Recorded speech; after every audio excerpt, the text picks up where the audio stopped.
Hello dear students, welcome to YouTube channel aspirants. आशा करता हूँ सबका स्वास्थ्य ठीक ही होंगे। एग्ज़ाम भी सामने आने वाला है तो स्वास्थ्य का ख्याल रखिएगा। और हम इस वीडियो में क्लास 10 का जो चैप्टर 8 इंट्रोडक्शन टू ट्रिगोनोमेट्री है उसका एक्सरसाइज 8.1 को डिस्कस करेंगे और बहुत इजी तरीके से डिस्कस करेंगे ताकि सब लोग को समझ में आए। तो क्लास जो 10 का जो एक्सरसाइज 8.1 का एक क्वेश्चन दिया है कि ऐसे ही जो हम सीखे हैं इसका बेसिस पे दिया है। क्या दिया है कि एक ट्रायंगल एबीसी, ऐसा एक ट्रायंगल एबीसी है जिसमें एंगल भी है, जो एंगल भी क्या है, राइट एंगल है। और ए बी का वैल्यू है हमारा 24 सेंटीमीटर और बी सी का वैल्यू है 7 सेंटीमीटर। तो हमको निकलना है साइन ए और कॉस सी। ठीक है, तो साइन ए और कॉस सी हम कैसे निकालेंगे? तो उससे पहले तो हम देखो, साइन ए का वैल्यू तो फॉर्मूला, साइन का फॉर्मूला मालूम है, परपेंडिकुलर बाय हाइपोटेनस। तो परपेंडिकुलर बाय हाइपोटेनस, लेकिन हाइपोटेनस दिया हुआ नहीं है। ठीक है, हाइपोटेनस क्या है? हाइपोटेनस दिया हुआ नहीं है। हाइपोटेनस का वैल्यू हम पाइथागोरस फार्मूला से यूज करने से आ जाएगा। हम पाइथागोरस फार्मूला तो हम सीखे हैं, क्या होता है कि जो हाइपोटेनस स्क्वायर है ए सी स्क्वायर। ठीक है, इस ट्रायंगल एबीसी में, ट्रायंगल एबीसी में क्या है, ट्रायंगल एबीसी में अगर हम लिख सकते हैं कि बाय यूजिंग पाइथागोरस थ्योरम। ठीक है, बाय यूजिंग पाइथागोरस थ्योरम लिखने से होगा। तो हम क्या लिख सकते हैं? In triangle ABC A C square equal to क्या होगा? A C square equal to A B square plus B C square. ये तो था हमारा Pythagoras theorem, A B square plus B C square. अब इधर से हम निकल सकते हैं ए सी, क्योंकि हमको ए सी तो निकलना है, हाइपोटेनस निकलना है। ए सी इक्वल टू क्या होगा? रूट ओवर, क्योंकि स्क्वायर इधर से तो स्क्वायर रूट बन जाता है, तो क्या होगा? A B square plus B C square root over A B square plus B C square. तो ए बी का वैल्यू तो दिया है क्या? 24 centimetre. 20 root over 24 square plus, और बी सी कितना दिया है? 7, तो 7 स्क्वायर। ठीक है, तो 24 स्क्वायर का वैल्यू है हम लोग का 576। ठीक है, ऐसा आ जाएगा। और 7 का स्क्वायर होता है 49। ठीक है, तो हमारा क्या होगा? इसको प्लस करने से क्या होगा? 625 बनेगा। तो करने से हो जाएगा। तो 625 का रूट ओवर होने से क्या होगा? 25। ठीक है, तो 25 सेंटीमीटर बन गया क्या? तो हमारा ए सी का वैल्यू क्या निकल पाए? 25 सेंटीमीटर। 25 सेंटीमीटर। अब क्या करेंगे हम? ए सी का वैल्यू हो गया 25 सेंटीमीटर। हमको निकलना है क्या? साइन ए, साइन ए का वैल्यू। ठीक है, तो साइन ए कैसे होगा?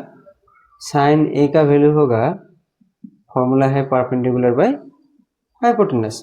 ठीक है, परपेंडिकुलर बाय हाइपोटेनस, या फिर हम क्या निकल सकते हैं? Opposite side by hypotenuse. तो ऑपोजिट साइड क्या है? साइन ए का मतलब एंगल ए का हमको निकलना है। एंगल ए का परपेंडिकुलर ये हो गया बी सी। ठीक है, तो बी सी बाई ए सी होगा। तो बी सी का वैल्यू क्या है? बी सी का वैल्यू है 7 सेंटीमीटर बाई 7 बाई क्या होगा? 25। ठीक है, 25। ठीक है, तो ये था हमारा साइन ए का वैल्यू था 7 सेंटीमीटर। सेंटीमीटर लिख सकते हैं। ठीक है, क्योंकि देखो ना, हमारा जो साइन कॉस टेन का जो कुछ यूनिट नहीं होता है। ठीक है, सेंटीमीटर मीटर ऐसा कुछ नहीं होता, क्योंकि जो ये डिवाइड बन जाता है ना, सेंटीमीटर कैंसिल, तो डायरेक्ट हम लिख सकते हैं 7/25। ये था हमारा साइन ए। अब कॉस सी का सेम ही होगा। तो अगर हम ठीक है, इसको लिख सकते हैं नोट्स। हम अब कॉस सी का निकालेंगे, कॉस सी का वैल्यू। ठीक है, तो कॉस सी का वैल्यू क्या होगा? कॉस सी, कॉस सी का सेम, कॉस का फॉर्मूला सी का है ना, अभी देखना है कि एंगल सी का निकलना है। तो कॉस का वैल्यू क्या होता है? Base by hypotenuse. ठीक है, कॉस का फॉर्मूला मतलब ये था बेस बाय हाइपोटेनस। तो बेस, अगर सी का बेस क्या होगा? B C. ठीक है, बी सी बाई हाइपोटेनस तो वही था ए सी। तो बी सी बाई ए सी होने से क्या होगा? बी सी था हमारा वैल्यू था 7 सेंटीमीटर, और ए सी था हमारा 25 सेंटीमीटर। ठीक है, तो 7/25 मतलब ये क्या है, सेंटीमीटर स्क्वायर कैंसिल करके 7/25 लिख सकते हैं। डायरेक्ट भी लिखने से हो जाता है 7/25। तो हमको क्या मिला कि साइन ए का वैल्यू भी वही था, लेकिन साइन ए का वैल्यू यही था, 7/25 था। तो साइन ए और कॉस सी सेम बन जाता है। ठीक है, का क्वेश्चन नंबर 2 का सॉल्यूशन बोर्ड में लिख दिया हूँ पहले से ही, ताकि वीडियो ज़्यादा बड़ा ना हो। इसमें क्वेश्चन में दिया था कि ट्रायंगल पी क्यू आर एक ट्रायंगल है जिसका पी क्यू 12 सेंटीमीटर है, पी आर 13 सेंटीमीटर है, और हमको निकलना है 10p माइनस कॉट आर। तो 10p और कॉट आर पहले हमको मतलब कैसे निकलना था हमको मालूम चल गया था पहले से ही। अब लेकिन क्यू आर साइड, इस ट्रायंगल में क्यू आर साइड हमको दिया हुआ नहीं है। हम पाइथागोरस थ्योरम से क्यू आर साइड निकल सकते हैं। तो पाइथागोरस थ्योरम तो हमको पहले से मालूम है कि क्यू आर स्क्वायर अगर निकलना है तो हमको क्या करना पड़ेगा, हाइपोटेनस स्क्वायर माइनस जो अदर साइड है उस साइड को माइनस करना है, उस साइड का स्क्वायर को माइनस करना है। तो ये लिख दिया है Q R square equal to क्या है, P R square minus P Q square, P R square minus P Q square. ठीक है, अब पी आर स्क्वायर मतलब पी आर का वैल्यू था हमारा 13 सेंटीमीटर, तो 13 centimetre square minus P Q का था 12 सेंटीमीटर स्क्वायर। ठीक है, अब 13 का स्क्वायर हमको मालूम है 169 और 12 का स्क्वायर हमको मालूम है 144। तो उसके बाद 169 को 144 से माइनस करने के बाद 169 से 144 को माइनस करने के बाद हमको मिलता है 25।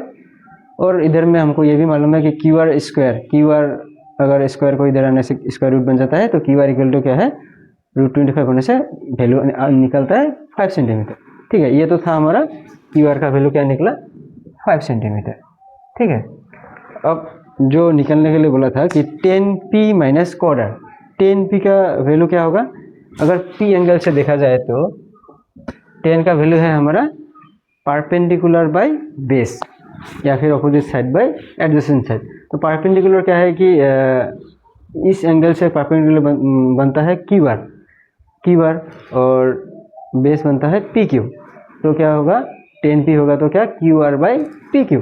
ठीक है, Q R by P Q. अब कॉट आर, इस आर का वैल्यू, आर का कॉट होने से क्या होगा, हमको ये मालूम है कि 10 का रेसिप्रोकल होता है कॉट। तो कॉट का फॉर्मूला क्या होगा, बेस बाई परपेंडिकुलर बेस था, ये था 10 का निकलना था परपेंडिकुलर बेस। अब क्या होगा, बेस बाई परपेंडिकुलर। तो ये क्या होगा, आर का वैल्यू बेस क्या होगा, क्यू आर। ठीक है, Q R by P Q. तो Q R by P Q लिख दिया सेम। अब ये देखो, ये थोड़ा अलग है कि सेम निकलता है, मतलब 10p का वैल्यू भी जो है वो कॉट आर का वैल्यू वही है। तो इसको माइनस करने से क्या आ जाता है, सेम 5। अगर इसका वैल्यू पुट करने से क्यू आर का वैल्यू है 5। और देखो इधर ही देखो, क्यू आर का वैल्यू निकला था हम लोग का 5, अभी जो निकला, और पी क्यू का वैल्यू क्या था 12। तो 5/12, ये भी 5/12, माइनस करने से 0 आता है। अब एक बात है, देखो ये अगर इतना निकलता है, 0 निकलता है, तो हमको अगर इतना नहीं लिखने से भी होता है। ठीक है, लेकिन इस मतलब ये पाइथागोरस थ्योरम से किस साइड को हमको निकलने से ठीक है, लेकिन अगर इतना ही लिखा तब भी आंसर करेगा। लेकिन ठीक है, ये फाइनल में एग्जाम जो कॉपी चेक करता है उसके ऊपर डिपेंड करता है कि अगर देखो हमको अगर ये कुछ भी नहीं मालूम, ठीक है, अगर 10p माइनस कॉट आर अगर इतना भी लिखा है, बस इधर से इतना, इसको छोड़ के अगर डायरेक्ट जीरो आ जाता है। कैसे, क्योंकि Q R by P Q minus Q R by P Q आएगा। अब वैल्यू अगर रहे ना रहे, लेकिन हम लोग का आंसर क्या आ जाता है, 0 आ जाता है। लेकिन अब जो इतना मतलब एक्सप्लेन करना ठीक रहेगा। ठीक है, तो ये है हमारा क्वेश्चन नंबर 2 का सोल्यूशन। अब स्क्रीनशॉट लेके नोट कर सकते हैं या फिर प्रैक्टिस कर सकते हैं। देखो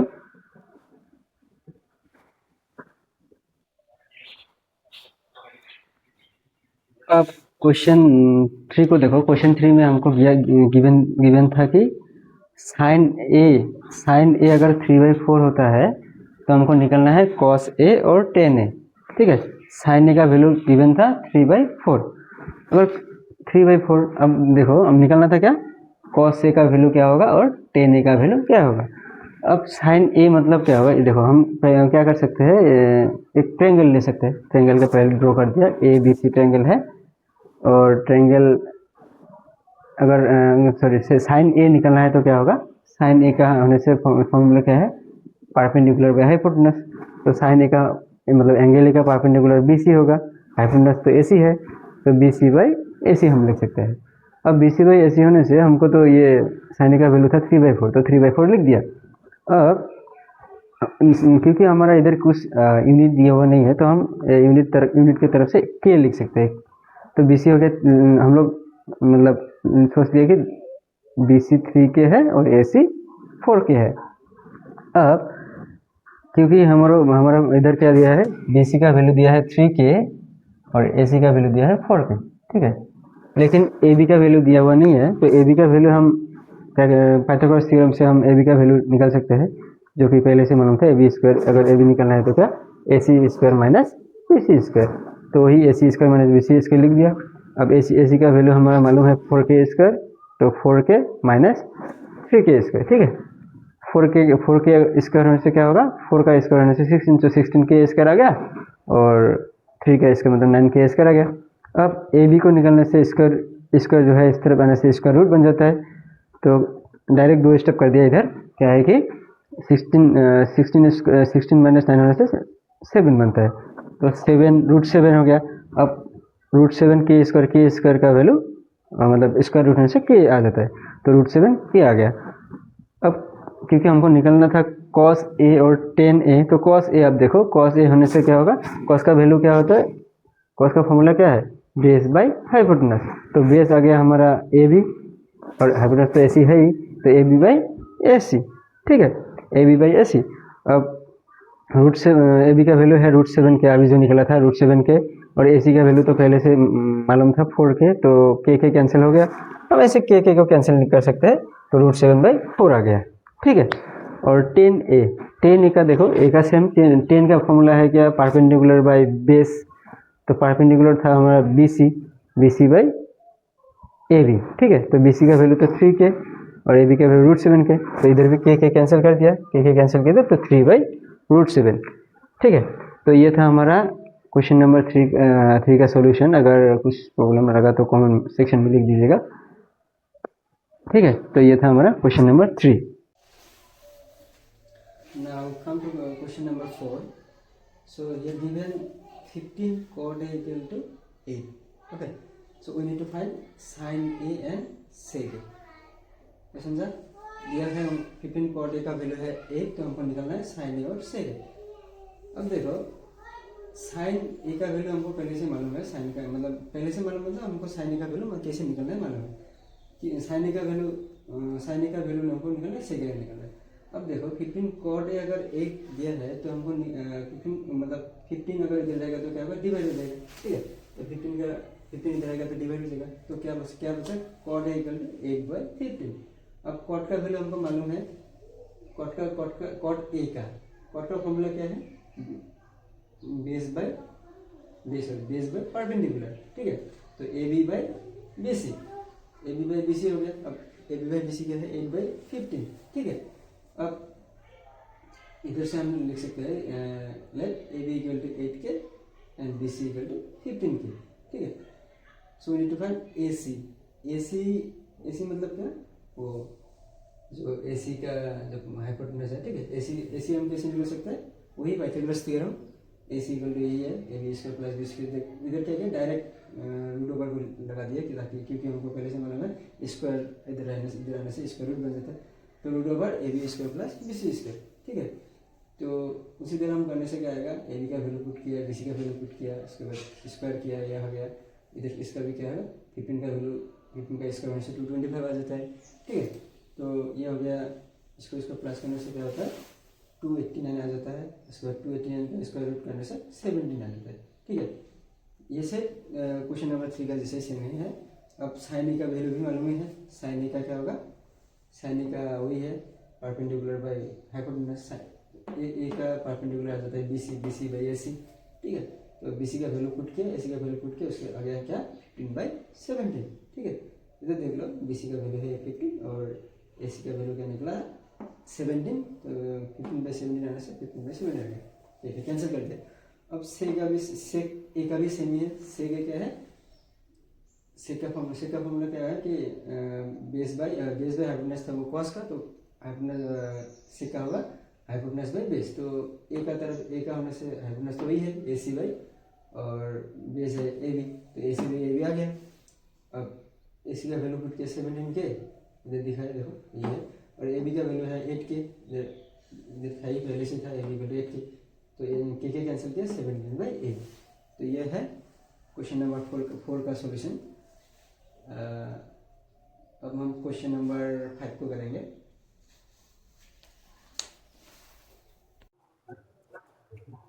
Now let's come to question number 5. So in question number 5, it is given that sec theta is 13/12. Okay, so we need to find all other trigonometric ratios. तो देखो इधर क्या हुआ कि सेक थीटा मतलब क्या है कि उससे पहले सेक थीटा निकलने से पहले हम क्या किया, एक ट्रायंगल ले लिया, ट्रायंगल के किसी भी एंगल को ये सिर्फ इसको छोड़ के, जो राइट एंगल को छोड़ के किसी भी दूसरे एंगल को थीटा ले लिया, सपोज इसको ले लिया, तो थीटा अगर इसमें अगर थीटा लेगा तो इसका तरफ से परपेंडिकुलर हो जाएगा ये, और बेस हो जाएगा ये, और हाइपोटेनस हो जाएगा ये साइड, ठीक है। तो सेक थीटा का वैल्यू क्या होता है h/b, हाइपोटेनस बाई बेस, ठीक है। तो हाइपोटेनस बाई बेस होने से क्या है कि ये 13/12 आ गया। अब लेट h = 13k, ठीक है। तो एज को हम लोग एज क्या k लगा दिया तो मालूम है h = 13k and b = 12k, ठीक है। तो using Pythagoras theorem, we can do it that p square is what? P square is h square by h square minus b square. So if we take square this side, so square root comes. We know this. Now p equal to what? Root over h square minus b square. Okay. Now see here if we put value of h, so here you see 13k square minus 12k square, and a square of 13 what comes 169. So 169 minus 144. So 169 minus 144 what comes 25. So 25k square. So square root of 25 what 5k. Now see we need to find all other trigonometric ratios. So you see sin theta you know, sin theta equal to p by h. So p value of p we got 5k. So 5k by 13k 5/13. Now cos theta means b by h, we know cos theta means what b by h. तो base by hypotenuse होता है cos का value base by hypotenuse, तो base by hypotenuse होने से base क्या है इधर 12k, ठीक है, इधर से मिला था 12k बाई इसका वैल्यू क्या है 13k है, तो 13k k कैंसिल होने से 12/13, या फिर इसको मैं डायरेक्ट लिख दिया क्यों, क्योंकि देखो सेक का रेसिप्रोकल होता है कॉस, तो सेक का वैल्यू हमको मालूम था 13/12, तो डायरेक्ट लिख देने से होता है कॉस का होने से क्या हो जाएगा 12/13, ठीक है, 12/13 डायरेक्ट लिख देने से हो जाता है। अब देखो टेन थीटा का वैल्यू क्या होगा perpendicular by base. So perpendicular हमारा है 5k और बेस है 12k, जो 5k/12k, तो 5/12 आ गया, 10 हो गया। अब 10 का रेसिप्रोकल होता है कॉट, सो डायरेक्ट लिख सकते हैं हम कॉट थीटा का वैल्यू क्या होगा, कॉट का क्या होगा रेसिप्रोकल मतलब b/p, ठीक है। तो b हमारा है 12, सो इसको उल्टा लिखने से हो जाता है 12/5, ये हो गया कॉट थीटा, ठीक है। अगर टेन थीटा निकल दिया तो कॉट थीटा निकालना इजी है, अगर साइन थीटा निकला तो कोसेक थीटा भी निकलना इजी है, क्योंकि साइन थीटा का ऑपोजिट है, ऑपोजिट मतलब रेसिप्रोकल होता है कोसेक। तो p/h था तो h/p, तो h/p होने से क्या होगा 13/5 आ जाएगा।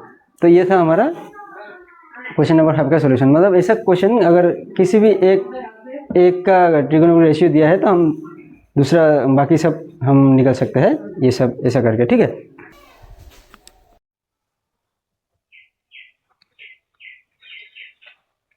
Now come to question number 6. So in question number 6, it is given that angle A and angle B are acute angle. Okay. So and again given cos A equal to cos B. So we have to show angle A and angle B are same. Okay. That means angle A equal to angle B. ठीक है, समझा question को समझा। ए और B सूक्ष्म कोण है और cos A और cos B अगर सेम है तो हमको निकलना है angle A equal to angle B, मतलब एंगल A और एंगल B सेम है बोलकर निकलना है। ठीक है, तो हम क्या कर सकते हैं कि देखो इधर जो cos A है, cos A का फॉर्मूला क्या होगा, इधर cos A का फॉर्मूला, cos A होने से क्या होगा बेस बाय हाइपोटेनस, तो AC बाय क्या होगा AB। ठीक है, तो एक ट्रायंगल ABC निकल गया, लेकिन इसमें देखो ABC इधर नहीं लिखा क्योंकि A और B सूक्ष्म कोण है, मतलब एक्यूट एंगल है। ठीक है, और ऐसे भी मत सोचो देखो कि cos कैंसिल दिया है A इक्वल टू B, ऐसा भी नहीं होता है लेकिन। ठीक है, तो इधर से आ गया cos A से आ गया AC बाई AB हो गया, और cos B क्या है, cos B है देखो सेम बेस बाई B की तरफ से बेस होने से BC आएगा, तो BC बाई हाइपोटेनस क्या है AB है। ठीक है, अब देखो अगर हम बेस कैंसिल कर दिया, AB कैंसिल कर दिया, तो बचा क्या AC इक्वल टू BC। अब देखो AC और BC अगर सेम है, और हम लोग को छोटा क्लास में पढ़ा था क्लास 9 में कि क्या होता है कि angle opposite to equal sides are same. ठीक है, angle opposite to equal sides, अगर इसका मतलब क्या है AC और BC अगर सेम है, एंगल AC का ऑपोजिट AC साइड का ऑपोजिट एंगल क्या होगा, एंगल B होगा। ठीक है, और BC साइड का ऑपोजिट एंगल क्या होगा, A होगा। तो वही है कि तो हम डायरेक्ट लिख सकते हैं क्या, सिंस, इधर भी लिख सकते हैं सिंस एंगल ऑपोजिट टू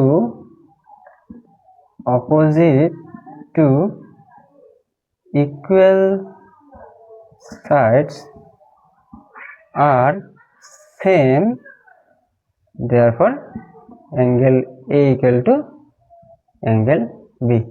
ठीक है, ऑपोजिट साइड्स अगर सेम होगा, मतलब ऑपोजिट साइड्स नहीं, मतलब अगर साइड सेम होगा, sides opposite to angle opposite to equal sides are same. ठीक है, इसका उल्टा भी होता है, angle opposite to equal sides are same and sides opposite to equal angles also same. ठीक है, तो ये आ गया angle equal to angle B।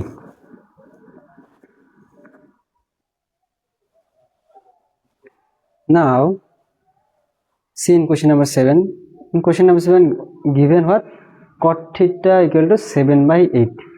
okay, cot theta दिया है 7/8, और हमको निकलना है क्या 1 plus sine theta whole into 1 minus sine theta by 1 plus cos theta whole into 1 minus cos theta. ठीक है, तो इसका वैल्यू क्या होगा वो निकलना है। अब देखो क्योंकि दो साइड मतलब cot थीटा होने से भी 7/8 मतलब दो साइड का वैल्यू दिया है, एक साइड तो निकलना है। अब इधर देखो cot थीटा का वैल्यू क्या है, cot थीटा का वैल्यू क्या होता है B/P। ठीक है, अगर एक ट्रायंगल ले लिया, उसमें एक थीटा ले लिया एंगल, ये थीटा सोच लो। अब cot थीटा का वैल्यू क्या होता है, मतलब cot थीटा का वैल्यू होगा क्या B/P। तो इस देखो PBH कहाँ से आ गया, क्योंकि अगर थीटा होने से इसका ऑपोजिट साइड क्या हो गया, ये हो गया, और यही परपेंडिकुलर है, तो परपेंडिकुलर ये बन गया, बेस ये बन गया, हाइट ये बन गया। अब देखो cot थीटा होने से क्या होता है बेस बाय परपेंडिकुलर, तो ये आ गया 7/8। अब देखो अगर B होता है 7 के, P होता है 8 के, तो हमको क्या निकलना है H। तो H का फॉर्मूला तो वही है पाइथागोरस थ्योरम से, क्या होगा √B² plus P², plus P²। अब B का वैल्यू पुट किया, P का वैल्यू पुट किया। ठीक है, तो 7² होने से 49, 8 के स्क्वायर होने से 64 के स्क्वायर। अब इसको प्लस करने से क्या बनता है √113 के स्क्वायर। ठीक है, √113 के स्क्वायर, अब के स्क्वायर का तो क्या आ गया, सो ये रूट बच गया, क्योंकि 113 का हम रूट नहीं निकाल सकते। अब देखो क्योंकि हमको निकलना है साइन थीटा और कॉस थीटा, इधर मतलब चाहिए होगा कि साइन थीटा का वैल्यू कॉस थीटा, इसलिए पहले निकाल दिया। साइन थीटा का क्या है P/H, और P/H, P तो इधर मालूम था 8 के, तो 8k/, क्या होता है, इसका वैल्यू अभी निकला क्या, रूट 113, ठीक है। तो ये बचेगा इसका वैल्यू क्या होगा, रूट 113, ठीक है। रूट 113 रूट ये इधर लिख देता है, ठीक है। p का p/h था ना, तो रूट ओवर 113, ये हो गया p/h। और cos का वैल्यू क्या होगा, b/h, ठीक है। b क्या था, इधर देखो, b था 7k, तो 7k k को छोड़ दिया ना, और h तो ये है रूट 113। अब देखो हमको, क्योंकि ये निकलना है 1 प्लस साइन थीटा, ये निकलना है, तो इसको हम क्या लिख सकते हैं, देखो 1 plus sine theta 1 minus sine theta. अब हमको मालूम है कि जो फॉर्मूला था ना, a plus B into A minus B equal to क्या होता है, A square minus B square. तो सेम है, a plus B into A minus B equal to A square minus B square. तो ये a बन गया 1 और b बन गया साइन थीटा। तो A square minus B square मतलब क्या लिख सकते हैं हम लोग, 1 square minus sine square theta, ठीक है। और सेम इधर भी a plus B A minus B होने से क्या होगा, 1 square minus cos square theta. अब देखो थीटा, लेकिन थीटा स्क्वायर नहीं लिखते, लिखने से कहाँ लिखना पड़ेगा, वो साइन कॉस में से इधर स्क्वायर हो गया। अब हम क्या करेंगे, 1 स्क्वायर मतलब 1, ठीक है। और साइन थीटा का वैल्यू क्या था हम लोग, 8/√113, तो 8/√113, ठीक है, 113, क्योंकि इधर स्क्वायर है तो हम क्या करेंगे, स्क्वायर दे देंगे, स्क्वायर बाय 1 स्क्वायर मतलब 1 ही बच गया।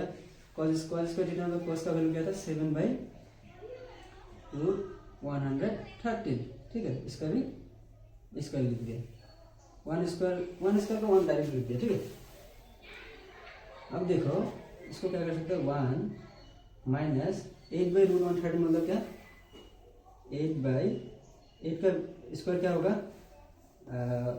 64, ठीक है। और रूट का स्क्वायर, रूट स्क्वायर कैंसिल हो गया, बच गया क्या, 113। और अब ये सेम 1 माइनस 7 का स्क्वायर होने से क्या होगा, 49, ठीक है। और 113 का तो ये हो गया, सिर्फ 113 बच गया, ठीक है, 113 बच गया। अब हम क्या करेंगे, सेम अगर जैसे एलसीएम निकल के कर सकते हैं, ठीक है। क्या होगा, इधर में हम डायरेक्ट 113 एलसीएम निकलेंगे क्या, 113, और 113 1 जा 113, ठीक है, माइनस क्या होगा, 64। अब इधर भी सेम 113 एलसीएम तो 113 आ जाएगा, 113 माइनस 49। अब देखो इधर इसको कैंसिल कर देते हैं, ठीक है, 113 कैंसिल, तो बचा क्या, 113 माइनस 64/113 माइनस 49। अब इसको हम क्या लिख सकते हैं, 113 से 64 माइनस करने से क्या होगा, 13 माइनस 4 क्या होगा, 9, और 11 हो गया 10 माइनस 6 क्या हो गया, 4। अब इधर भी सेम देखो, 113 माइनस 49 होने से क्या होगा, 64 होगा, 64। तो 49/64 हो गया।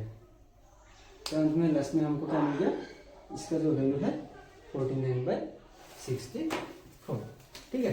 ये हो गया हमारा आंसर, ठीक है, आंसर। कोई प्रॉब्लम नहीं होगा शायद, ठीक है। अगर कुछ प्रॉब्लम हो गया तो कमेंट सेक्शन में लिख देना, ठीक है।